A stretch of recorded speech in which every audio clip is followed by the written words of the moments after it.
qui est organisé dans le cadre des 50 ans de la préfecture. Alors on est ravis d'accueillir Franck Delorme, qui est attaché de conservation à la Cité de l'Architecture et vice-président de la Fondation Wojcinski. Franck va nous présenter André Wojcinski et la préfecture, le rôle de la préfecture dans son œuvre. Voilà. Merci, bonsoir à tous. Merci de cette invitation à venir vous parler d'André Wojcinski dans un de ses bâtiments les plus importants dans son œuvre, mais aussi important, je pense qu'on peut le dire, dans l'histoire de l'architecture française, voire internationale. Cette préfecture est vraiment très importante pour l'histoire de l'architecture administrative, puisqu'elle marque un renouveau en fait de l'architecture administrative et notamment presque une naissance de l'architecture des préfectures, enfin une renaissance à partir du XIXe siècle où ont été construites les premières préfectures, notamment sous le Second Empire et la Troisième République.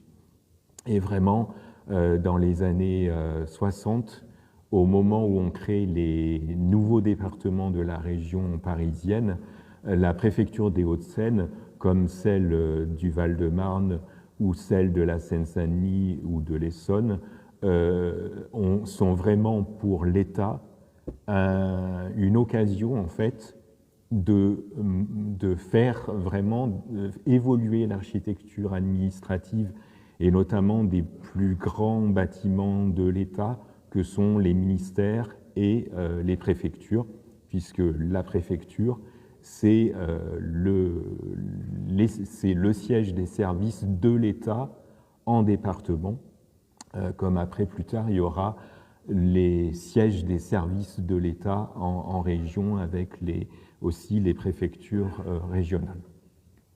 Donc effectivement, ce soir, on a vu en fait avec la première conférence, on a vu la place de la préfecture dans le département et notamment dans le secteur de la défense. Et ce soir, en fait, on a pensé vous présenter, c'est en fait la place de la préfecture dans la carrière et l'œuvre de son architecte André Wojcinski. Donc je ne vais pas forcément vous parler uniquement de la préfecture, elle va même occuper une petite part de mon propos, mais je vais plutôt vous parler d'André Wojcinski, très brièvement, parce qu'en fait, il faudrait plusieurs conférences pour le faire, tant son œuvre est importante et ses réalisations sont importantes, et même sa personnalité elle-même est très importante pour l'histoire de l'architecture, en tout cas du point de vue des historiens de l'architecture comme moi. Donc André Wojcinski, en fait, c'est un architecte français né en 1916 à Remiremont dans les Vosges. Comme son nom l'indique, en fait, sa famille est d'origine polonaise, mais en fait, c'est une famille qui est très anciennement installée en France. Et en fait, André Wojcinski, très tôt, dès son adolescence, en fait, se décide en fait qu'il sera architecte. Donc c'est une vocation qui se dessine assez rapidement. Et en 1934, à 18 ans, il s'inscrit à l'école des Beaux-Arts de Paris, dans la section architecture, qui est la section et l'établissement dans lequel sont formés les architectes à cette époque-là, jusque la réforme de 1968 des études d'architecture. Il s'inscrit à l'école des Beaux-Arts et très rapidement, dès la deuxième année, il trouve l'enseignement des Beaux-Arts assez peu adapté à ce que doit être la formation et la connaissance et les compétences d'un architecte du XXe siècle. C'est vrai que c'est un apprentissage, un enseignement très académique qui ne le satisfait peu, parce qu'en fait, il trouve notamment que les grandes notions que l'architecte doit saisir ne sont pas enseignées, et notamment en fait tout ce qui fait la théorie de Le Corbusier des établissements humains, en fait, où en fait l'architecture doit avant tout procéder de la fonction et les fonctions humaines précèdent aussi de l'analyse de ce qui est la vie des hommes. Il va, dès 1936, frapper à la porte de Le Corbusier, parce qu'en fait, il a lu, un peu comme le faisaient de nombreux élèves de l'école, il a lu un peu, comme on dit, sous le manteau, les écrits de Le Corbusier, et notamment Vers une architecture, paru en 1924, qui est un peu on va dire le traité de Le Corbusier, le traité d'architecture de Le Corbusier, en tout cas là où il énonce en fait ce qui est l'architecture pour lui et ce qui est le travail de l'architecte. Et en fait, André Wozinski frappe à la porte de Le Corbusier en 1936, très surpris parce que Le Corbusier lui ouvre lui-même la porte, parce que en fait, sa secrétaire avait dit « Oh, je ne sais pas du tout si Monsieur Le Corbusier a le temps de vous recevoir, un jeune étudiant, comme il y en a des dizaines qui viennent frapper à la porte de Le Corbusier, notamment des étudiants étrangers. » Et surprise, la secrétaire s'en va, et en fait, c'est Le Corbusier qui revient, qui lui dit que voulez-vous, jeune homme, etc. André Wozinski lui explique les motivations qui l'ont poussé à venir le rencontrer, et Le Corbusier l'accepte dans son atelier comme dessinateur, et en fait il va y rester 20 ans, et il va devenir progressivement un proche de Le Corbusier, un de ses chefs de projet, puis ensuite il dirigera l'agence de Le Corbusier jusqu'à son départ en 1956 de l'agence. André Wozinski, en fait, dans l'agence de Le Corbusier, sera chargé, lorsqu'il sera chargé de projet, sera chargé de certains des projets les plus importants de Le Corbusier, notamment les unités d'habitation, puisqu'en fait, on va voir tout au long de sa carrière, et notamment dans ses débuts, quand il partira de chez Le Corbusier, André Wozinski sera énormément préoccupé par la question de l'habitation, du logement en fait des hommes, que ce soit le logement collectif ou le logement individuel. Et en fait, c'est vraiment son expérience chez Le Corbusier, et notamment sur les unités d'habitation, dont il achèvera certaines après la mort de Le Corbusier, comme celle de Rezé près de Nantes, ou celle de Prilly-en-Forêt, dont il sera vraiment le responsable du projet, l'architecte responsable du projet.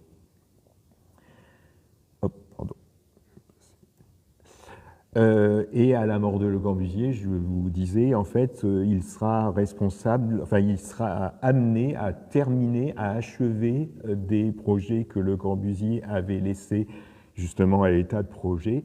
Et en fait, c'est André Wozinski qui va en assurer la réalisation, notamment pour ce qui est des édifices de Firminy, avec la Maison de la Culture qu'il achèvera, l'unité d'habitation de Firminy dont il était responsable et qu'il achèvera, mais il construira le stade de Firminy que Le Corbusier n'avait fait qu'esquisser et qui était encore à l'état de dessin de papier. Donc je vous le disais, en fait, l'habitation des hommes préoccupe beaucoup André Wozinski, tout au moins dans les premières années de sa carrière, et il va vraiment analyser, un peu à la manière dont fait Le Corbusier, qu'est-ce que le logement, qu'est-ce qu'on fait dans un logement, qu'est-ce que les habitants d'un logement doivent avoir à disposition pour pas avoir un confort, mais au moins tout ce qui est indispensable à habiter dans un logement, que ça soit, on le voit à l'écran, pour un célibataire, pour un couple, pour une famille avec des enfants. Et ça, c'est des pages qui sortent d'une revue qu'a créée André Wozinski en 1945 qui s'appelle L'homme et l'architecture. Rien que le Rien que le titre de la revue vous dit à quel point, en fait, André Wojcinski place l'homme au centre de toute la réflexion d'un architecte sur l'architecture qu'il a à concevoir et à construire. André Wojcinski, en fait, va faire une rencontre déterminante, qui est une rencontre à la fois personnelle et presque professionnelle, en 1948, à la faveur d'un réveillon de la Saint-Sylvestre. Il rencontre chez des amis communs Martha Pan, sculptrice originaire d'Hongrie, venue terminer ses études et découvrir le milieu artistique parisien, qui est au début elle est vraiment au tout début de sa carrière d'artiste. Et en fait, ils se rencontrent et ils décideront en fait de se marier, ce qu'ils feront en 1952. Et en fait, non seulement ils vont former un couple, comme n'importe quel couple, sur une très longue durée, puisque en fait leur couple durera jusqu'à leur mort respective en 2004 pour André Wojcinski et en 2008 pour Martha Pan, mais en plus ils vont former un couple de créateurs qui vont mener ensemble une vie de création, vraiment très imbriquée, avec non seulement une communauté d'esprit, la même manière de voir les choses, de voir l'environnement de l'homme, que ce soit l'environnement architectural ou l'environnement esthétique, mais aussi collaborer, Martha Pan intervenant dans des bâtiments, dans des réalisations d'André Wojcinski, appelés par lui. Elle interviendra aussi dans des bâtiments d'autres architectes. Et puis, André Wojcinski et dans Martha aussi dans certains aspects de son travail de sculptrice. Mais là, je ne vais pas m'étendre parce qu'en fait, normalement, il est prévu une conférence sur Martha Pan au mois de juin. Et la première chose qui va marquer leur vie, c'est la création de leur maison-atelier à Saint-Rémy-les-Chevreuses. Donc maison-atelier, c'est-à-dire un lieu à la fois de vie et de travail pour deux créateurs. Ils la conçoivent ensemble et ils l'habiteront toute leur vie, en l'en faisant évoluer, bien évidemment. Mais vraiment, ça marque la fusion des deux personnes et des deux esprits et des deux œuvres, en fait. Et c'est la première réalisation d'André Wojcinski avant même qu'il quitte Le Corbusier. Puisqu'en fait, là, on est en 1952-1954, et en 1956, il quittera l'atelier de Le Corbusier, mais j'insiste là-dessus, il continue à travailler avec Le Corbusier lui confiant des projets. Pendant très longtemps, on a dit que Wojcinski était parti fâché chez Le Corbusier. C'est totalement faux, en fait, puisqu'il continuera à être en relation avec lui, à travailler avec lui jusqu'à la mort de Le Corbusier, et comme on l'a vu précédemment, même au-delà de la mort de Le Corbusier, et justement la préfecture des Hauts-de-Seine prouve bien cette continuité qu'il y a entre Le Corbusier et André Wojcinski. Donc cette maison, c'est un lieu de vie et un lieu de travail pour les deux créateurs, un atelier de sculpture pour Martha et puis un bureau d'architecte pour André Wojcinski, qui lui a quand même son agence à Paris, qui est quand même plus pratique pour rencontrer clients, maîtres d'ouvrage, entrepreneurs, etc. Parce qu'en fait, c'est un lieu intime. C'est vraiment un lieu où se fait la création, mais ce n'est pas du tout un lieu où on va recevoir que ce soit les clients ou autres. Et cette maison s'inscrit dans une série de maisons individuelles qu'André Wojcinski fait dans les mêmes années, conçoit et réalise dans les mêmes années. Donc vraiment, il commence sa carrière seul, sa carrière solo, après son départ de chez Le Corbusier, vraiment sur le thème de l'habitation humaine et tout d'abord des maisons individuelles, mais aussi des logements collectifs. Et on voit bien évidemment là déjà une écriture qui se met en place, pas simplement une écriture corbusienne, mais une écriture qui devient petit à petit personnelle, qui va se détacher progressivement des choses qui identifient l'architecture de Le Corbusier. Il va en garder les principes, en fait, mais il va avoir sa propre écriture assez rapidement. Il va beaucoup faire de logements collectifs et de tout type de logements collectifs, du logement social, de la résidence, etc. Et il va, j'insiste là-dessus, en fait, toujours quand je parle des bâtiments d'André Wojcinski et de l'architecture, que l'on soit dans un logement collectif, dans une maison individuelle, dans du logement social ou dans du logement plus aisé, plus de standing, il n'y a pas de recherche de différenciation en termes de ce que peut apporter le logement au confort d'habitation, dans le sens, comme je vous l'ai dit tout à l'heure, d'apporter le nécessaire pour que le logement accueille la vie de ses habitants et puisse le plus possible répondre aux besoins de ses habitants, on va dire des besoins vitaux. Après, le luxe que chacun peut mettre dans son habitat selon ses moyens, ce n'est pas du ressort d'André Wojcinski. Parfois même, il se heurte aux besoins, pas aux besoins, mais justement aux exigences de ses commanditaires en leur disant non, en fait, ne faites pas appel à moi si vous voulez que je vous mette du marbre partout ou des robinets plaqués or, etc. Moi, c'est pas mon... Voilà, je ne suis pas là pour ça et je ne conçois pas le logement en ces termes-là.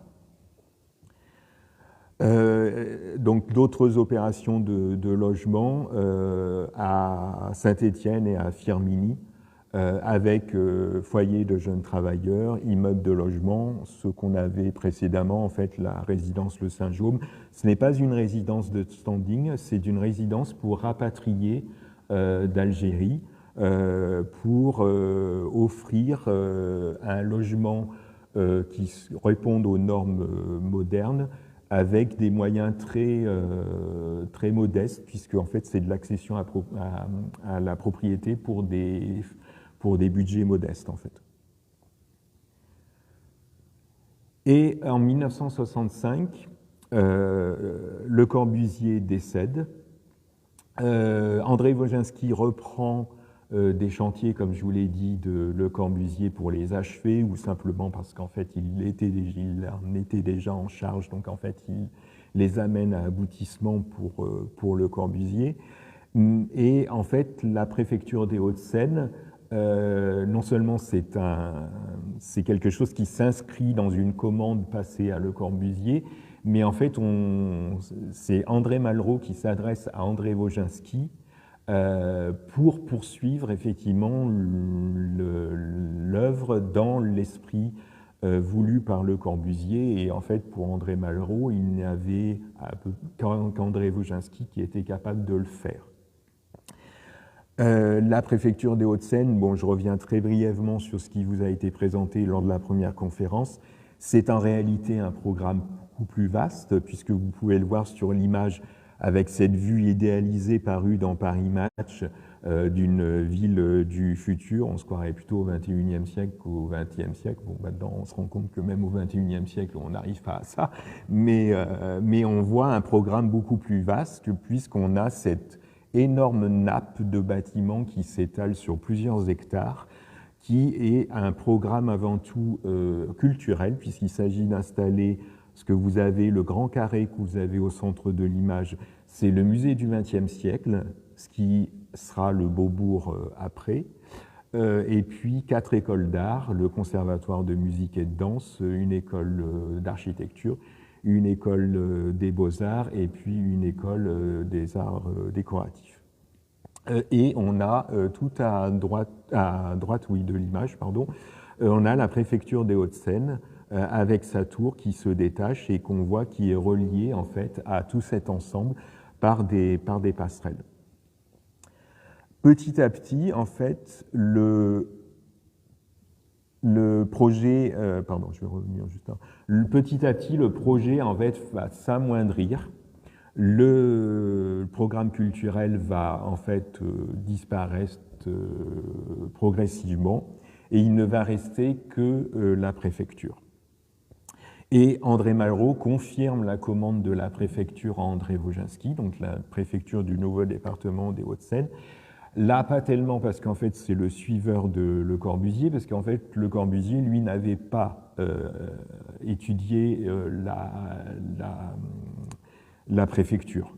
Et c'est André Wojcinski, en fait, qui va concevoir la préfecture et le tribunal. Et pourquoi, en fait, André Malraux confirme la commande à André Wojcinski? Parce qu'André Wojcinski a, entre-temps, acquéri une grande connaissance des programmes administratifs et il a déjà, dans le domaine, il a déjà plusieurs réalisations marquantes. Alors, André Malraux, il y a un lien aussi avec un autre bâtiment de Wojcinski, puisque c'est la Maison de la Culture de Grenoble, qui, avec celle d'Amiens, en fait, est la première maison de la culture installée dans un bâtiment conçu pour être une maison de la culture. Et c'est une commande d'André Malraux et d'Hubert Dubedou, maire de Grenoble, en 1965, qui est inaugurée pour les Jeux Olympiques de Grenoble en 1968. Donc ça, c'est le lien avec Malraux. Et puis les autres choses qui font qu'André Wojcinski peut être chargé d'un programme tel que la préfecture, c'est ce qu'il réalise en termes de bâtiments administratifs ou de bâtiments tertiaires. Et il faut aller chercher au-delà de la Méditerranée, au Liban, où en fait André Wojcinski va avoir une activité au Liban avec Maurice Indier, en fait, un architecte libanais.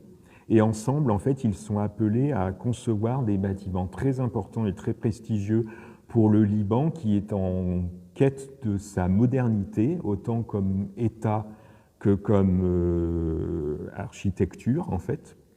Dépasser l'architecture méditerranéenne pour concevoir une architecture moderne.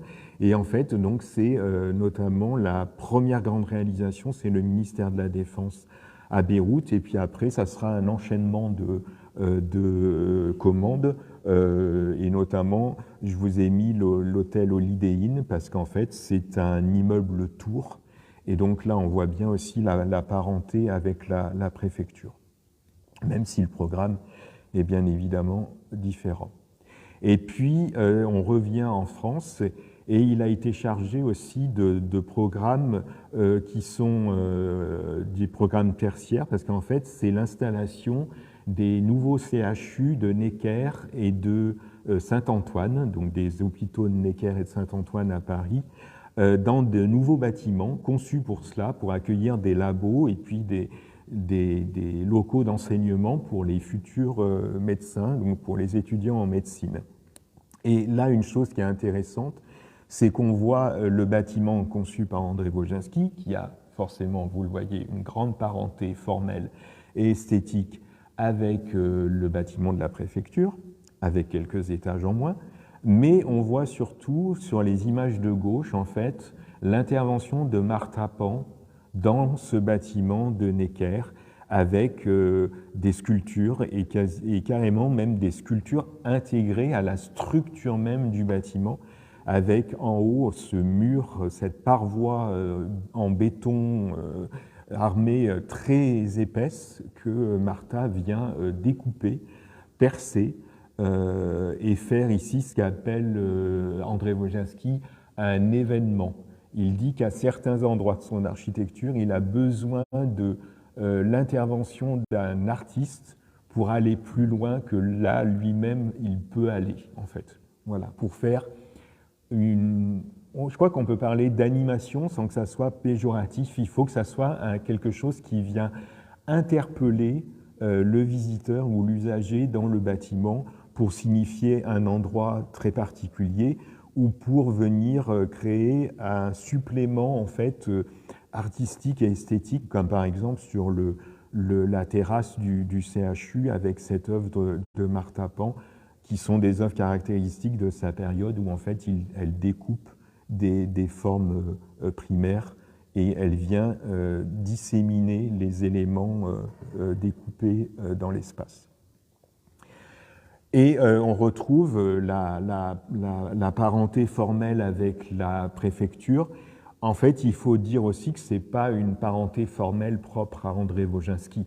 Vous avez ce que j'ai tendance à appeler très prosaïquement ici une galette et une tour. C'est-à-dire que vous avez un bâtiment bas qui s'étale, dans lequel vous avez tous les services destinés au public ou les services, on va dire, un peu comme ici pour la préfecture, on va dire les salons d'honneur, les salles de conférence.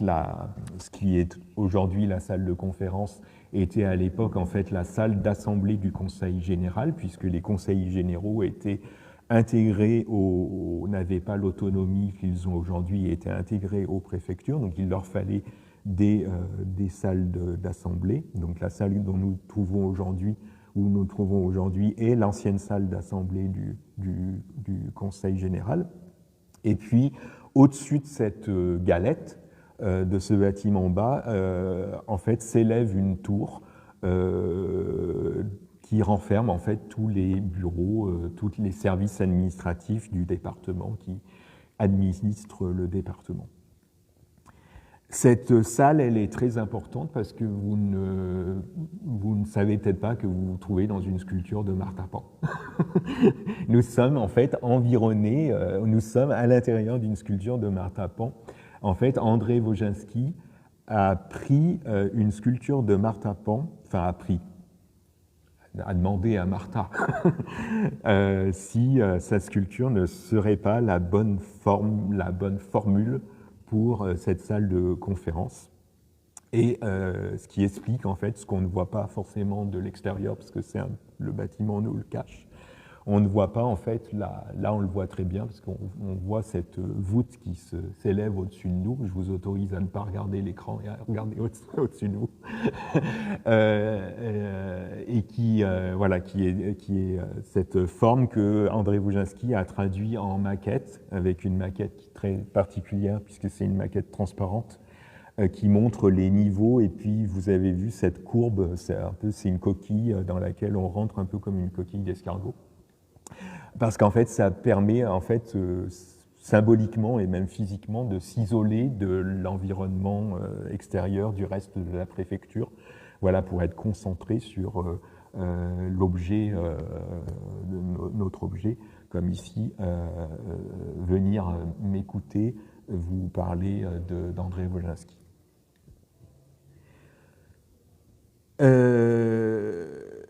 Je ne vais pas être beaucoup plus long pour vous présenter l'architecture d'André Wojcinski. Comme je vous l'ai dit, en fait, parler d'André Wojcinski, ça ferait l'objet de plusieurs conférences. En fait, André Wojcinski a une activité très importante en France, vous l'avez vu, comme à l'étranger. Mais il a construit en fait énormément de bâtiments en France, énormément de bâtiments publics, des hôpitaux, l'ancien hôpital de Corbeil-Essonnes, donc les CHU de Nanterre, la Maison de la Culture de Grenoble. Il a travaillé pour des maîtres d'ouvrage comme EDF pour créer à la fois des sièges départementaux, enfin des districts d'EDF, de gestion d'EDF, mais aussi des logements collectifs, des usines. C'est vraiment à l'image de Le Corbusier, en fait, il s'est saisi de toutes les fonctions humaines qui sont de se loger, de travailler, de se récréer, en fait. Et vraiment, il a eu la chance, c'est la chance parce qu'on on lui a commandé tous ces programmes, mais de se saisir de ces fonctions essentielles de l'homme qui vont ensemble et qui sont complémentaires, et de créer les bâtiments qui vont les abriter, comme ici la préfecture, administrer un département, et pour l'État, et je pense que Monsieur le Préfet présent ici peut nous confirmer que c'est une tâche importante et dont il faut vraiment mettre en œuvre et mettre en mouvement tous les services et donc créer les espaces nécessaires pour que ces services fonctionnent. Et notamment, derrière les services, il y a des hommes pour que les hommes et les femmes qui travaillent dans ces services puissent travailler au mieux. Et je pense que, grosso modo, ici, on est bien satisfait. Et en fait, André Wojcinski a eu beaucoup de distinctions. Notamment, il a eu le Grand Prix national de l'architecture, qui est, avant, vous saviez qu'il y avait le prix de Rome, avant 1968, le Grand Prix national de l'architecture est un peu différent, mais c'est quand même, on va dire, la consécration suprême pour un architecte de recevoir le Grand Prix national de l'architecture, décerné par l'État, par le ministère de la Culture. Il a été académicien, donc à l'Institut de France, à l'École des Beaux-Arts. Et puis, il a eu de nombreuses récompenses, autres récompenses. Martha, elle, il faut quand même que je vous en parle un petit peu parce que elle est, vous l'avez vu, non négligeable dans la vie d'André Wojcinski. Elle a eu le Premium Impérial, donc décerné par l'empereur du Japon, qui est la plus grande distinction, c'est le Nobel des arts.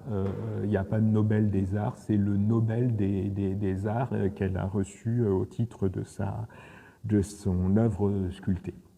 Et puis surtout, je voulais en terminer avec ça, c'est ce qui est peut-être pour un architecte la plus grande consécration, parce que c'est celle qui finalement est rendue au nom de tous, c'est l'entrée en fait d'une partie de son œuvre dans le patrimoine national, dans le patrimoine architectural français, et notamment avec le classement et l'inscription de plusieurs bâtiments d'André Wojcinski, a commencé en fait en 1997 par la maison atelier de Martha et d'André à Saint-Rémy-les-Chevreuses, que je vous invite à visiter, qui est le siège de la fondation Martha Pan André Wojcinski et qu'on a à cœur d'ouvrir au public pour faire découvrir le lieu où ont vécu et travaillé ces deux artistes tout au long de leur vie. Et puis aussi d'autres bâtiments comme la cantine scolaire de Marson, qui est après les maisons individuelles, enfin en même temps que les maisons individuelles, une des premières réalisations d'André Wojcinski, qu'on a souvent pris pour une œuvre de Le Corbusier, ce qui n'est pas tout à fait faux, parce qu'en fait c'est une commande que Le Corbusier a reçue, mais a très généreusement donnée à André Wojcinski, qui finalement l'a conçue et l'a réalisée quasiment seul, avec un regard bienveillant porté par Le Corbusier sur ce travail, dont il a beaucoup félicité André Wojcinski, et qui est très représentatif, comme vous le verrez si vous allez à la maison de Saint-Rémy-les-Chevreuses, très représentatif du travail d'André Wojcinski, qui va jusqu'à dessiner l'aménagement intérieur, le mobilier, et même parfois des équipements très, très prosaïques, très ordinaires, comme des luminaires, etc. Et donc la cantine de Marson est protégée avec son mobilier.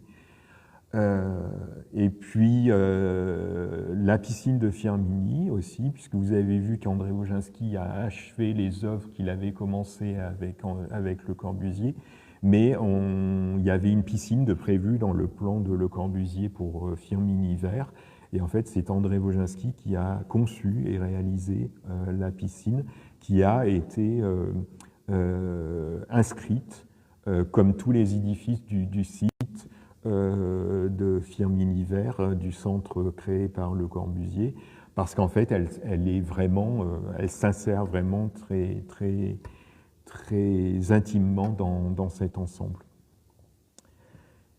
Et puis voilà, j'ai terminé. Et puis ici, bien évidemment, ici, des espaces de la préfecture sont inscrites comme monument historique au titre de l'aménagement mobilier intérieur et mobilier. Et puis aussi, d'autres bâtiments ont été labellisés architecture contemporaine remarquable, comme par exemple la résidence Le Saint-Jaume à Montpellier, que je vous avais présenté tout à l'heure, ou une des villas aussi du début de la Villa Choupin à Saint-Brévin-les-Pins a été labellisée aussi au titre du label architecture contemporaine remarquable. Voilà, ça sonne la fin de mon diaporama.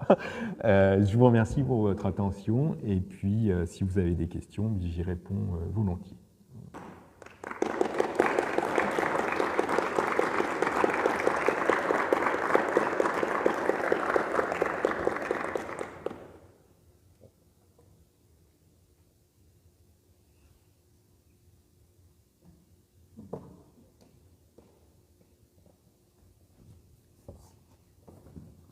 Merci Franck. Est-ce que vous avez des questions?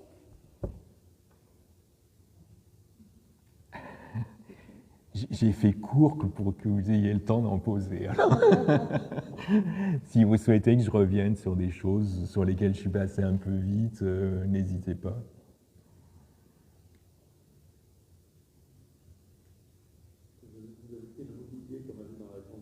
Oui.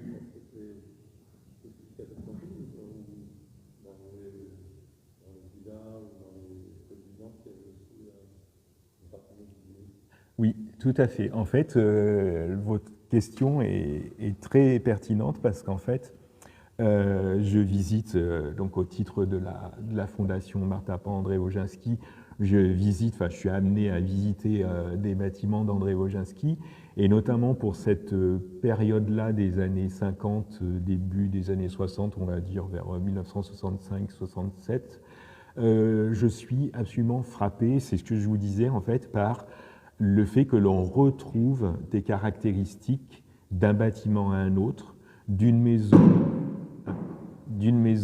à une résidence collective, de la cantine de Marson à une maison individuelle, parce qu'en fait, il détermine des éléments de mobilier ou des éléments très fonctionnels qu'on peut dire du confort, comme par exemple des ventilations naturelles, des éléments de ventilation naturelle avec des petits volets qui s'ouvrent sur les façades opposées pour créer des courants d'air, etc. Ça, vous le voyez à Saint-Rémy-les-Chevreuses, vous le voyez à la cantine de Marson, mais vous le voyez aussi dans d'autres bâtiments. Mais le mobilier de la cantine de Marson, en fait, c'est un mobilier qui est très très simple. C'est des tabourets, puisque c'est une cantine scolaire, donc c'est des tabourets pour les enfants, pour s'asseoir à table. Et puis c'est des tables très simples avec un plateau, 4 pieds, assez... Parce qu'en plus, comme c'est... en fait, c'est des choses qui doivent être mises en œuvre par des artisans locaux, en fait. Donc en fait, c'est une conception très simple pour que ça soit ça soit exécuté par n'importe quel artisan qui sait bien faire les choses, mais à n'importe quel endroit.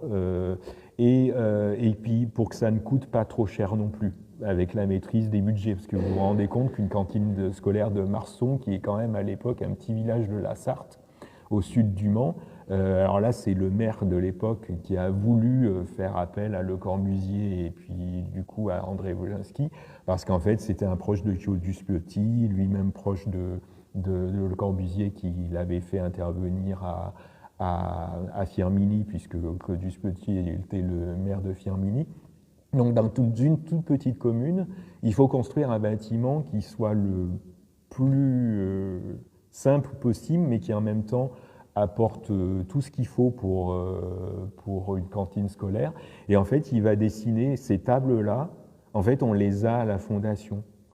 C'est la première table de salle à manger non, il n'y a pas de salle à manger à Saint-Rémy, mais la table pour manger, pour prendre les repas, en fait, c'est le même principe que la table de la cantine scolaire de Marsan.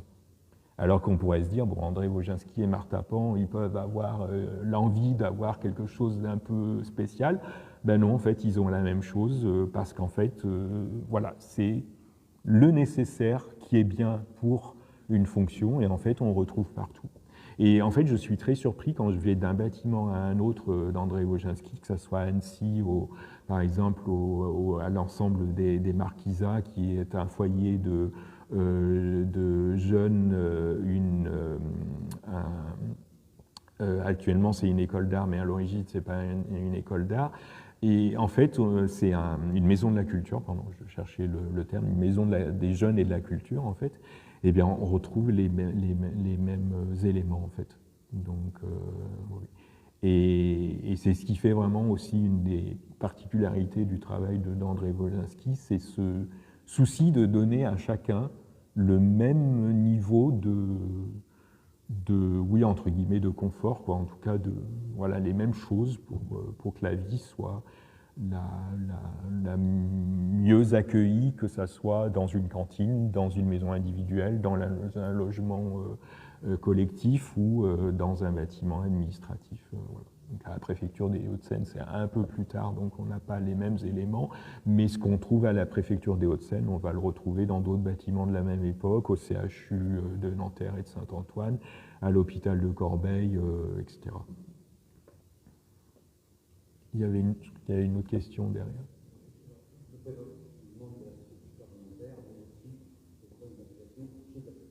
D'accord.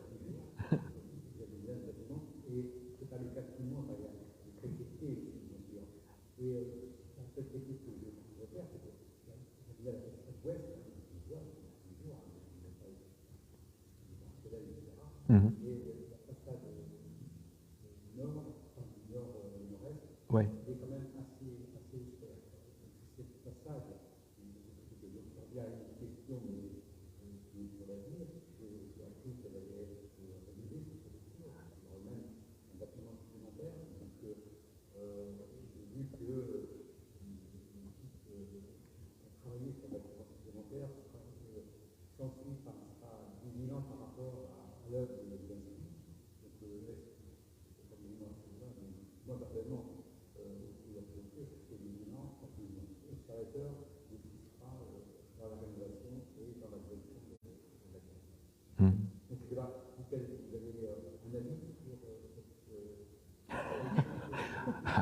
Moi, j'ai un avis qui est totalement subjectif. C'est qu'en fait, effectivement, bon, en tant qu'historien de l'architecture, je défends l'œuvre d'André Wojcinski, enfin, en tout cas son travail architectural qui est vraiment très remarquable, qui se distingue vraiment de ce qui se fait ailleurs à la même époque, notamment en termes de logement, mais pas seulement. Moi, malheureusement, j'ai fait mes études d'architecture à Grenoble et la maison de la culture de Grenoble a été très sérieusement atteinte par la réhabilitation, par la rénovation. Et effectivement, en tant que vice-président de la Fondation Martha Pan André Wojcinski chargé de l'architecture, je suis l'œil de la Fondation sur le devenir des bâtiments. Et en fait, c'est un travail avec les maîtres d'ouvrage, en fait, de concertation entre les maîtres d'ouvrage et nous, en fait, pour voir ce qui peut évoluer et puis ce qui doit être, c'est pas tellement ce qui doit être conservé, mais c'est qu'est-ce qui fait que le bâtiment d'André Wojcinski est tel qu'il est, et de faire évoluer ce qui doit vraiment être changé parce qu'en fait ça ne remplit plus les besoins actuels, et ça c'est normal. Les besoins des services changent, les besoins des habitants changent, etc. Et puis il y a aussi des problèmes qui se posent en termes d'isolation, de choses comme ça. Et je pense qu'en fait la concertation qu'on a avec les maîtres d'ouvrage, c'est de faire évoluer ce qui est nécessaire de faire évoluer et de trouver toutes les solutions qu'on peut trouver, et à l'heure actuelle on peut en trouver beaucoup, en fait d'intervenir sans dénaturer l'œuvre, en respectant l'œuvre, et notamment l'aspect extérieur de la préfecture. Ça fait partie vraiment de ce qui est très fort chez André Wolinski, dans l'architecture d'André Wolinski, tout simplement parce que ça procède notamment de ce qui se passe à l'intérieur. C'est ce que vous avez, quand vous regardez la façade d'André Wolinski, en fait, derrière, vous comprenez en fait ce qui se passe, vous savez qu'il y a des bureaux, vous savez qu'il y a tel espace, etc. Et donc ça, c'est vraiment une caractéristique. Et puis, c'est l'emploi des matériaux aussi. Et l'emploi des matériaux, la relation des matériaux, les différents aspects des matériaux, pourquoi tel matériau est utilisé, etc. Il est toujours utilisé chez André Wolinski, il est toujours utilisé à bon escient. C'est jamais gratuit. Si vous avez du métal à un endroit, c'est parce que le métal répond le mieux aux besoins. Si vous avez, je ne sais pas, un plaquage en aluminium à l'extérieur, pas en aluminium, pardon, en métal à l'extérieur, c'est parce qu'en fait c'est une façade qui doit s'auto-laver, parce que quand on est sur un bâtiment d'une telle hauteur que la préfecture des Hauts-de-Seine, c'est pas tous les 4 matins qu'on va prendre le chiffon et puis qu'on va nettoyer la façade. Donc voilà, c'est tout ça en fait. Et l'architecture d'André Wolinski prouve généralement que les choix de l'époque ont été bons. Après, il y a les matériaux dont on avait à disposition à l'époque, qui peuvent aussi qui peuvent rencontrer des problèmes. Et on peut aussi trouver aujourd'hui des matériaux équivalents, ou même les mêmes matériaux, mais les remettre en œuvre d'une autre manière pour qu'ils durent qu'ils durent aussi longtemps, notamment. Un bâtiment, il a toujours besoin d'entretien, et c'est pas tellement intervenir sur un bâtiment qui pose problème, c'est la manière avec laquelle on intervient dessus, en fait. Où il faut se poser les bonnes questions, et c'est en se concertant généralement qu'on trouve les bonnes solutions. Et moi, les dossiers que j'ai à suivre pour l'instant, pour la fondation sur des bâtiments d'André Wolinski, des interventions d'André Wolinski, je suis assez surpris de la manière, de la bonne entente qu'on peut avoir avec les maîtres d'ouvrage pour trouver ensemble les bonnes solutions. C'est un développement un peu long, peut-être. Voilà, donc pour répondre à votre question de manière plus précise, et je le fais devant Monsieur le Préfet qui est là, la Fondation a été consultée sur les projets qui touchent la préfecture, comme elle a été consultée sur les travaux qui touchent le tribunal aussi en ce moment. Voilà. Et j'en remercie Monsieur le Préfet et ses services. Voilà. Et je salue notamment l'initiative de Monsieur le Préfet de fêter les cinquantenaires du bâtiment de la préfecture, qui j'espère, ne prélude pas à ce qui s'est passé à la Maison de la Culture de Grenoble, où en fait on a fêté le cinquantenaire, mais après ça s'est un peu moins bien passé. À l'époque, moi je ne m'occupais pas des questions-là, mais je ne me fais pas de soucis de ce côté-là. Est-ce qu'il y a d'autres questions? Oui? Oui, tout à fait. Oui. C'est un peu le prolongement de la question, d'une partie de la question précédente auquel j'ai peut-être pas répondu. C'est effectivement, on peut, quand on arrive devant la préfecture et le tribunal, on peut effectivement se demander mais pourquoi ces bâtiments sont là, pourquoi ils sont tels qu'ils sont, qu'est-ce qui se passe avec ces bâtiments. Alors heureusement, ça s'est beaucoup amélioré depuis. On y accède quand même beaucoup plus facilement, certainement qu'à une certaine époque, qu'à l'époque de leur construction. Effectivement, c'était ce qu'on appelle un peu vulgairement un urbanisme de dalles, c'est-à-dire qu'en fait, il y avait un niveau haut, mais tout simplement en fait parce que on était dans une époque où la circulation automobile était vraiment ce qui conduisait tous les projets urbains et architecturaux.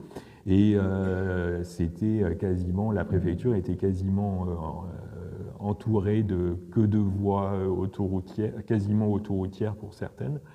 Et donc la nécessité que cet ensemble, en fait, il soit décollé du sol pour qu'en revanche, là, ça soit vraiment des circulations piétonnes en dehors des circulations automobiles, et l'entrée et l'accueil du tribunal et de la préfecture, à l'origine, étaient prévus à l'étage, en fait, à l'étage où on se trouve aujourd'hui. Et donc, ce qui explique effectivement un peu ces bâtiments qui, d'abord, sont décollés du sol à l'origine sur des pilotis. Alors, c'est très clair avec la préfecture parce que les pilotis, on les voit toujours. C'est moins le cas au tribunal où, en fait, le rez-de-chaussée a été, qui normalement à l'époque, enfin à l'origine, était libre, a été fermé pour gagner des mètres carrés supplémentaires. Mais ce qui explique un petit peu, alors ça peut paraître comme ça quand on rentre à la préfecture, ça peut paraître naturel, on se dit on est dans un bâtiment de l'État, c'est solennel, donc du coup on a un grand escalier pour arriver à l'étage, etc. Puis finalement quand on arrive à l'étage, on est un peu à l'étroit parce qu'en réalité c'était pas du tout l'arrivée prévue à l'origine qui devait se faire au niveau haut en fait, parce que c'était la continuité par une passerelle, c'était la continuité de ce grand espace qu'avait prévu Le Corbusier en fait. Enfin, qui avait prévu Le Corbusier, qui était prévu plutôt par les urbanistes et que Le Corbusier avait traduit comme il l'avait traduit avec ce programme culturel en fait. Finalement, je ne comprends pas où était à l'origine l'entrée du bâtiment. C'est-à-dire qu'on a vu sur le Paris Match de 1960, Oui. la jonction avec la ville du futur, et là il y avait effectivement une dalle traversée qui mettait en communication on voit cette dalle communication du futur musée du XXe siècle, du XXIe siècle, avec le niveau de la préfecture, mais ça aboutissait à quel niveau? C'est-à-dire au niveau ça... actuel, c'est-à-dire au premier, c'était encore plus. Non, c'était au... En fait, c'est difficile parce que même la maquette ne le traduit pas vraiment. C'était pas c'était en dessous. En fait, c'était en dessous de la dalle du. Vous voyez à peu près vous voyez la tache blanche en fait sur la façade de la préfecture. Il y a un rectangle blanc en fait. Je ne sais pas si j'ai un moyen pour. Oui, là. Vous voyez ce rectangle blanc. En fait, l'accès, et pareil pour le tribunal, en fait, l'accès était à peu près à ce niveau-là, en fait.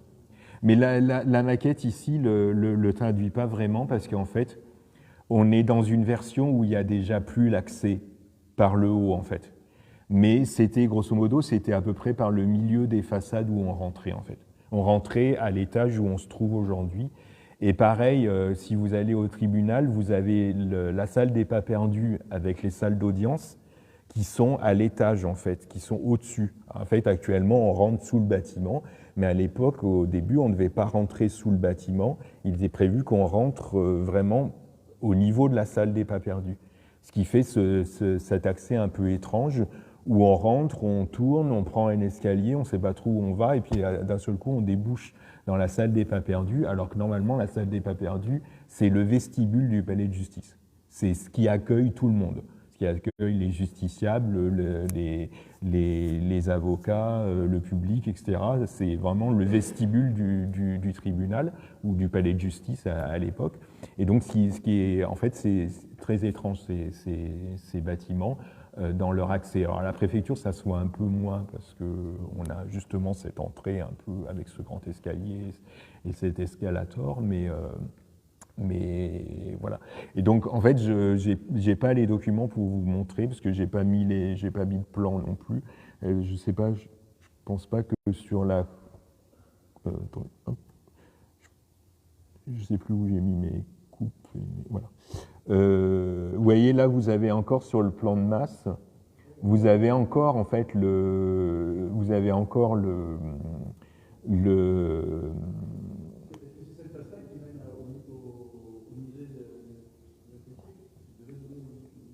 Oui, tout à fait. En fait, l'ensemble culturel se trouve ici, en fait. Et donc, c'est l'aboutissement de tout l'ensemble par la passerelle qui devait desservir. Vous voyez, en fait, une passerelle qui se partage en deux, qui dessert d'un côté le palais de justice et de l'autre côté la préfecture, en fait. Et ce qu'on voit ici, vous voyez, sur la coupe, enfin, sur l'élévation, pardon, en bas, vous voyez, en fait, la passerelle qui arrive. Vous voyez qu'elle arrive en fait quasiment au niveau de la toiture des bâtiments en fait. Bon. Oui.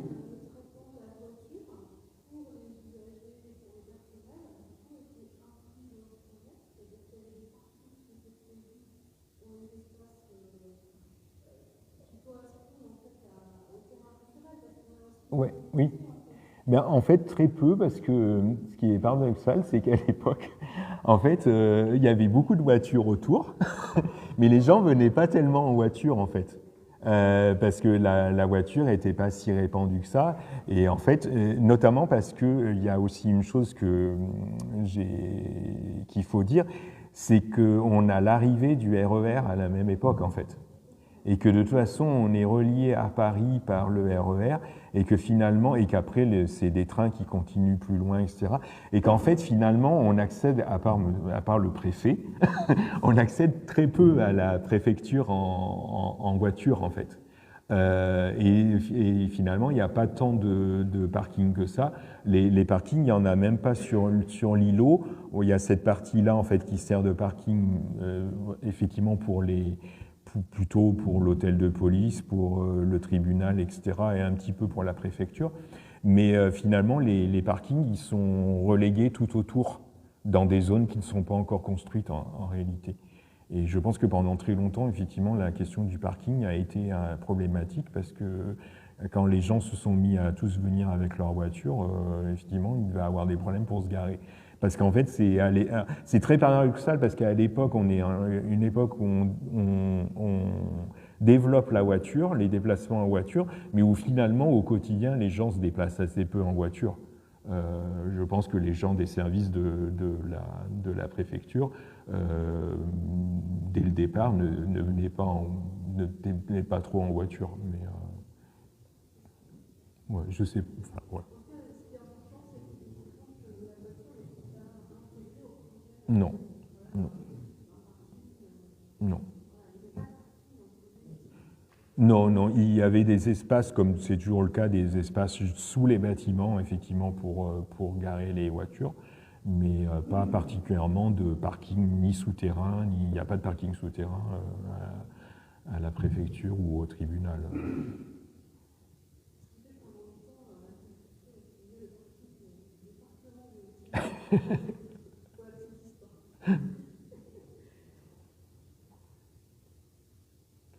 Oui.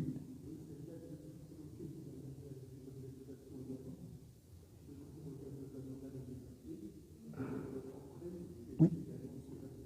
Oui, oui, tout à fait, ouais, ouais. Oui, c'était un grand plan.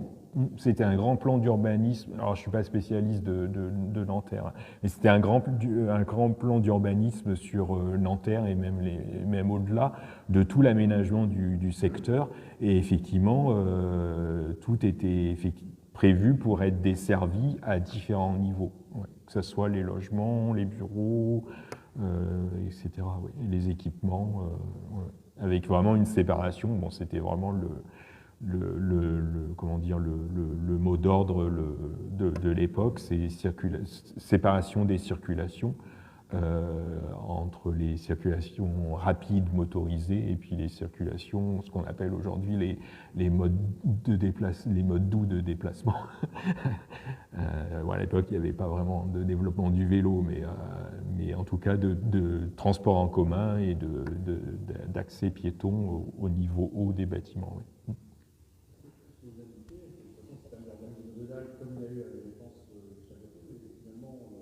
Alors, ouais, en fait, à la Défense, c'est compliqué parce qu'au début, à la Défense, déjà, on est dans les années 50, donc c'est déjà plus tôt. Quand le CNIC arrive, en fait, c'est une des premières constructions, et c'est pas du tout un urbanisme de dalle.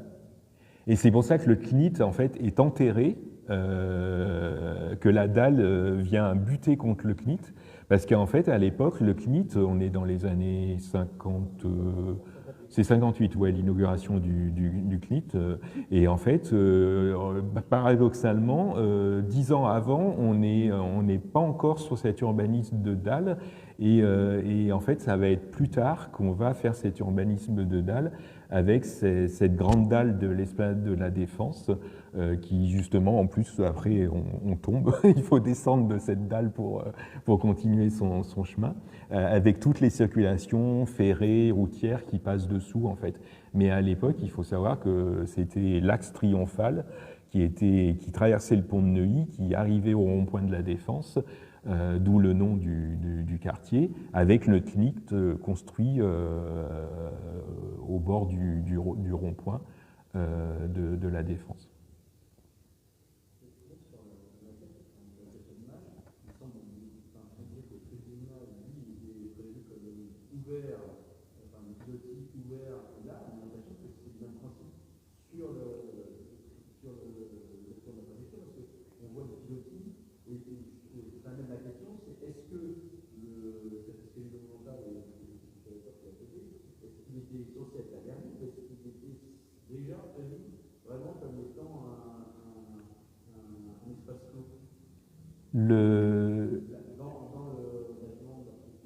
Les pilotis en dessous?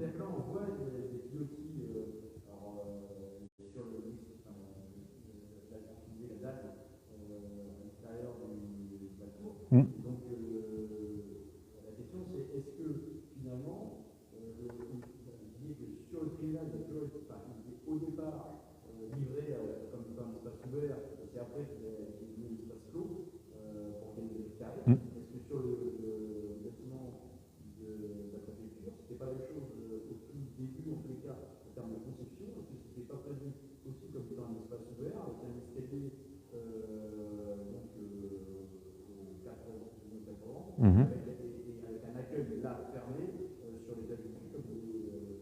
Oui, oui, tout à fait. Oui, oui, c'était prévu comme ça, oui. Oui, oui, oui. Mm.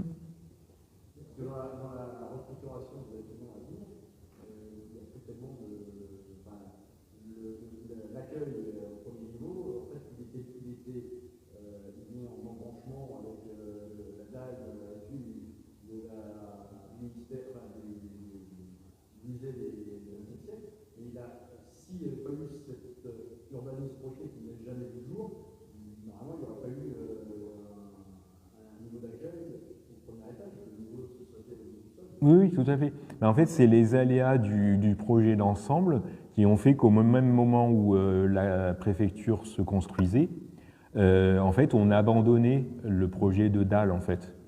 Et que, puisqu'il n'y avait plus l'ensemble culturel, etc., et c'est pour ça que, en fait, la préfecture s'est retrouvée isolée, parce qu'en réalité, elle était prévue pour être connectée avec son environnement, enfin, notamment surtout venant de la Défense. Et puis, en fait, d'un seul coup, on lui a coupé son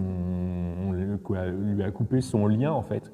Et donc, il a fallu trouver ces solutions pour finalement relier les bâtiments au sol et faire en sorte que on arrive en bas au niveau du sol, donc il faut bien monter.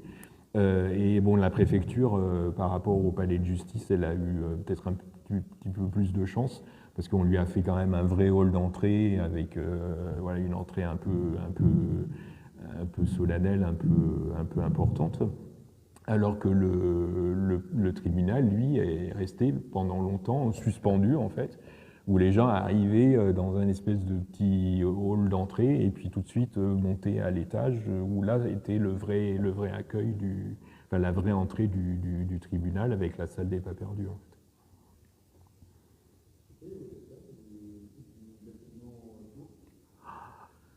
Alors là, vous me posez une colle. Alors c'est beaucoup plus épais là. C'est parce qu'en fait on a deux nappes de bureaux sur les façades et puis une trame technique au milieu où il y a toutes les circulations verticales en fait. Et il y a des doubles circulations horizontales, c'est-à-dire qu'en fait on arrive par les ascenseurs.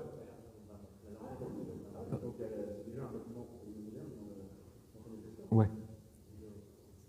Ouais. Mm. Mais parce qu'en fait, les bureaux sont distribués. Oui. Mm. Mm.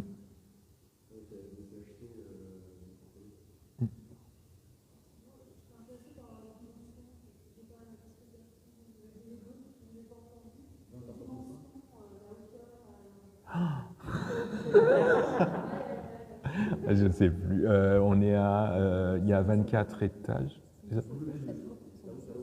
Oui, c'est ça. Ouais, ouais. Mm. Pardon? Oui, alors là, effectivement, oui, pour certains, oui, je vous ai pas parlé du modulor, du modulor de Le Corbusier, André Wojcinski. Ouais. André Wojcinski a contribué à définir avec Le Corbusier le modulor, en fait, le principe du modulor avec cet homme d'1,83 m qui, quand il lève le bras, en fait, arrive au bout des doigts à 2,26 m.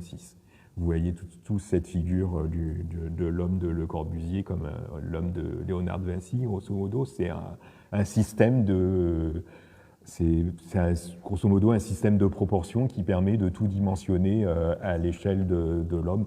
Comme tous ces principes-là, c'est très arbitraire en réalité, parce que effectivement, moi-même, je ne fais pas 1,83 m, donc je ne touche pas le plafond à 2,26 m.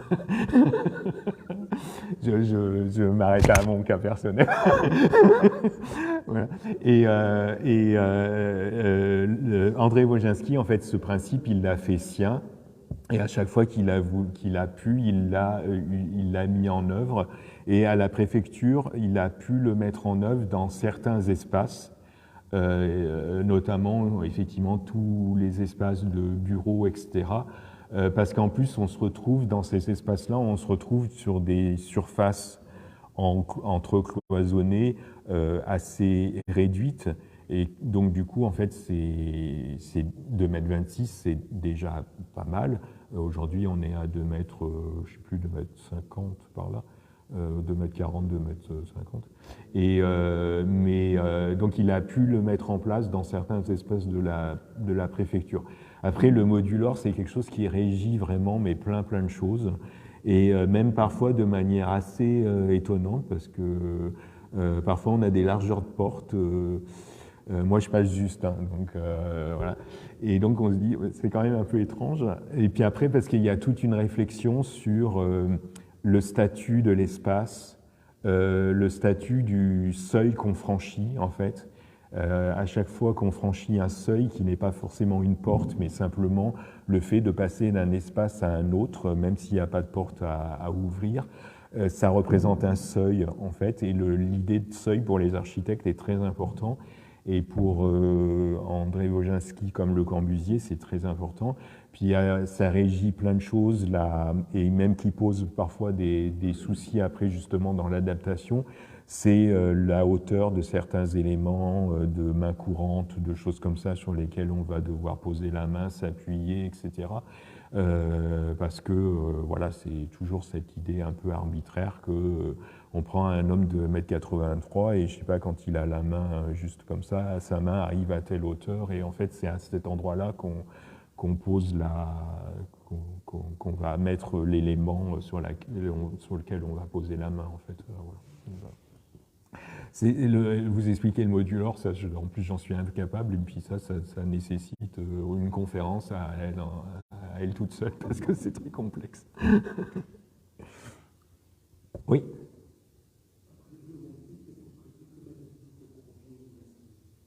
Pardon, après les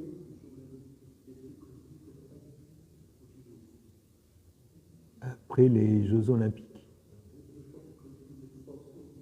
Ah oui, mais ça n'a pas de rapport avec les Jeux Olympiques. Non, c'est une conjonction de calendrier, mais à ma connaissance, la préfecture ne va pas accueillir d'épreuves. Non, c'est simplement qu'en fait, En fait, c'est pour accueillir plus de services, plus de personnel. En fait, c'est un regroupement.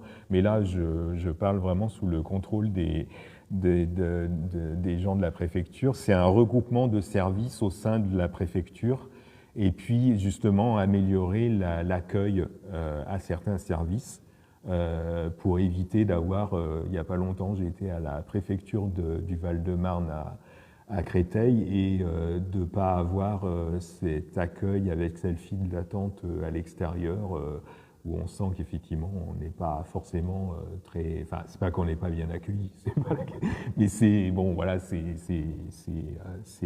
rendre un meilleur accueil qu'actuellement justement en créant un bâtiment d'accueil et puis un bâtiment qui va servir justement à répartir les flux entre le tribunal et la préfecture. En fait. C'est une amélioration et puis on va dire une optimisation des espaces de la préfecture. Voilà. Mais bon, je pense que là, je vais m'arrêter là parce que voilà, je ne me sens pas la légitimité de communiquer là-dessus.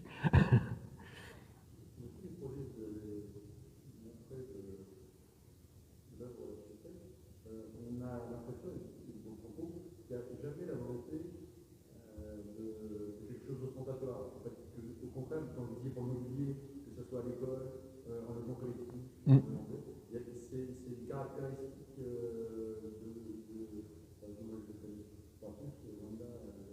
d'ailleurs pas la production, en termes de production, en termes de bâtiments ou en mètres carrés, vous savez à peu près combien de... Non, je suis nul en chiffres. Non, j'ai aucune idée de ce que ça peut représenter comme mètre carré, certainement des dizaines de milliers, parce qu'il y a des très grands programmes, notamment en ce qui concerne les logements collectifs et puis les édifices publics. Après, effectivement, c'est ça, c'est qu'il n'y a pas d'ostentation parce qu'en fait, on donne aux usagers ce qui leur est nécessaire en fait, et que c'est pas dans l'esprit d'André Wojcinski, je vous disais, de mettre du marbre, des matériaux chers, etc. Parce qu'en fait, ces matériaux-là, ils apportent pas. Ils satisfont un amour-propre de l'usager ou du propriétaire, mais ils n'améliorent pas en quoi que ce soit ni l'entretien, parce qu'en fait, utiliser certains matériaux, c'est aussi complexifier l'entretien de ces matériaux et donc du bâtiment. On le voit, hein, certains bâtiments posent des problèmes d'entretien parce que quand on a voulu être un peu trop généreux sur les matériaux sans regarder à leur usage, et bien en fait on se rend compte qu'ils sont très difficiles à entretenir, qu'ils se détériorent très rapidement. Je peux vous dire que moi, en voyant les bâtiments d'André Wojcinski, à part s'ils n'ont vraiment pas été du tout entretenus, ce qui est, mais c'est pas le cas, les matériaux d'origine sont encore là et font encore parfaitement leur office, remplissent parfaitement leur office. Et, donc ça c'est et voilà, c'est uniquement utiliser ce qui est juste nécessaire et adapté à l'usage qu'on va en faire. Donc pour préserver l'esprit du bâtiment, dans la constructuration future, on doit respecter l'esprit d'architecte, c'est aussi de ne pas essayer un geste ostentatoire, ni d'essayer d'être vraiment du superfétatoire. Ouais. En fait, par exemple, pour les façades, et on le voit avec le tribunal de Nanterre, c'est en fait on dépose des façades et où on revient mettre les mêmes matériaux ou les mêmes types de matériaux après, par exemple après l'isolation. Parce qu'en fait, ces matériaux-là ont fait la preuve de leur tenue et de leur bonne adaptation. En fait, à part vraiment des dégradations, bon, parce qu'à un moment donné, on a fait une intervention qui est venue dégrader le matériau. Grosso modo, dans les façades d'André Wojcinski, il y a tout tient encore comme à l'origine. Les façades on n'a pas été besoin de déposer les façades parce qu'elles ne menaçaient pas de ruines ou de tomber ou de s'effondrer, comme on voit sur certains bâtiments où, par exemple, dans les années 80-90, il y avait la mode du carrelage en façade où, en fait, à peine 5 ans après, on voyait les façades revêtues de filets parce qu'en fait, les carreaux se cassaient. Ouais. Oui. Après, bon, il y a des questions aussi de précaution. C'est qu'on prend énormément de précautions. Dès qu'il y a le moindre petit chose, on vient protéger parce qu'on a peur que ça cause des dégâts, que ce soit sur les personnes ou sur les biens, quoi. Mais je veux vous dire qu'au tribunal, ils ont beaucoup de mal pour arracher les matériaux. Notamment, ils ne les arrachent pas, d'ailleurs.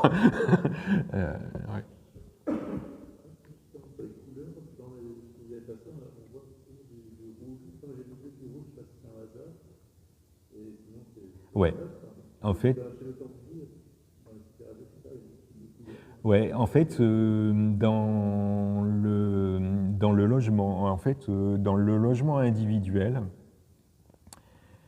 André Wojcinski utilise pas mal. On est au début, on est à la fin des années 50, début des années 60. En fait, il utilise beaucoup de matériaux bruts.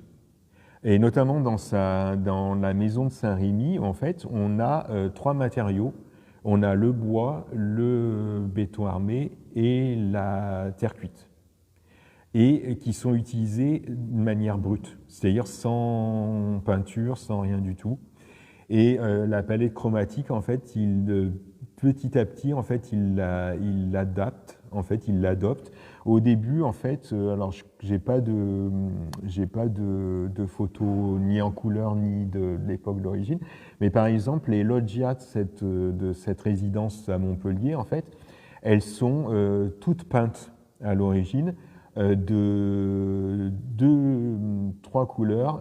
Il y a une espèce d'ocre très foncé qui forme le fond de la loggia, et puis les séparations des loggias, elles sont peintes en bleu, un bleu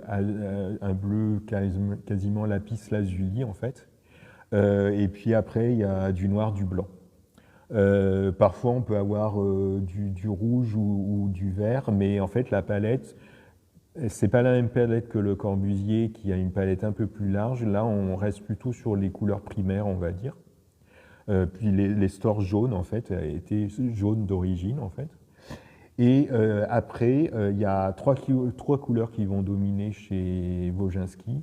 C'est le noir, le blanc, si on peut considérer ça comme des couleurs, et puis un rouge orangé, en fait, qu'il va utiliser partout.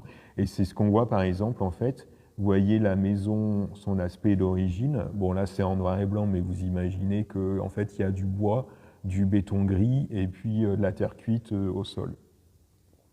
Vous la voyez à la fin, elle est devenue noire, blanche et rouge, en fait. Parce qu'en fait, ils l'ont aménagée postérieurement, ils ont fait des modifications, et donc en fait, ils ont adapté la palette d'André Wojcinski et de Martin, en fait. C'est la même palette. Elle utilise la même palette, soit des matériaux bruts, soit ces 3 couleurs-là, noir, blanc, rouge. Alors, ne m'expliquez pas, ne me demandez pas les choix, pourquoi réduire à 3 couleurs.